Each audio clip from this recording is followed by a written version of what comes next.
শুক্রবার রাত 11টায় শরীয়তপুর জেলার অন্তর্গত কীর্তিনাশা নদীতে ডাকাত দল ডাকাতি করে পালিয়ে যাওয়ার সময় জনগণ বাধা দিলে মুখে অতর্কিত গুলি চালায়। এতে কয়েকজন স্থানীয় মানুষ আহত হন।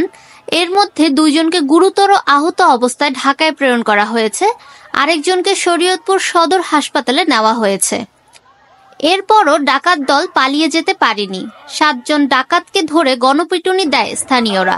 এর মধ্যে 2 জন নিহত হবার খবর পাওয়া গেছে।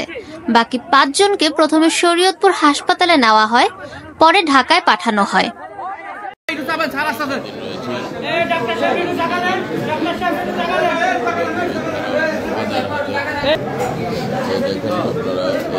ডাকাত তার চিকিৎসা চলছে,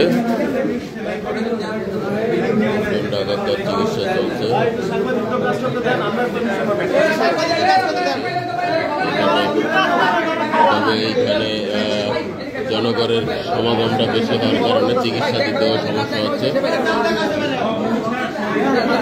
মানুষ বের করেন, আমরা সাংবাদিক, মানুষ বের করেন, ভিতরে যান।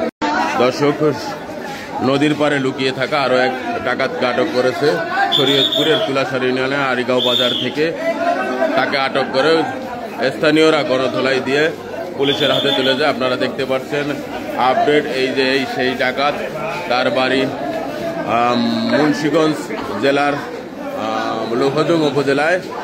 তার নাম রাকিব বলে জানিয়েছেন স্থানীয়রা। তাকে ধরার পরে তার পরিবারের সাথে যোগাযোগ করলে তার পরিবার জানায় এই রাকিব ডাকাতি করেই তার জীবিকা নির্বাহ করে। তার একটি সন্তানও রয়েছেন। তিনি গতকালকে জনগণের ধাওয়া খেয়ে নদীর পাড়ে পালিয়ে থাকে এবং আজ সকালে ভোরে যখন তিনি আরিগাঁও বাজারে আসে তখন স্থানীয়রা তাকে আটক করে এবং তাকে জিজ্ঞাসাবাদ করলে তিনি জানান তিনি এই ডাকাতির সাথে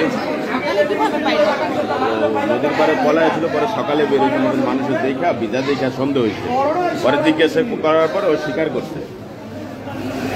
আপনারা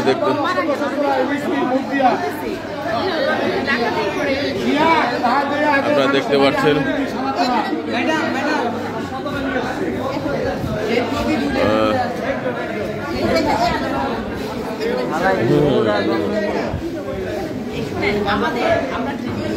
আপনি কাজ করেন না।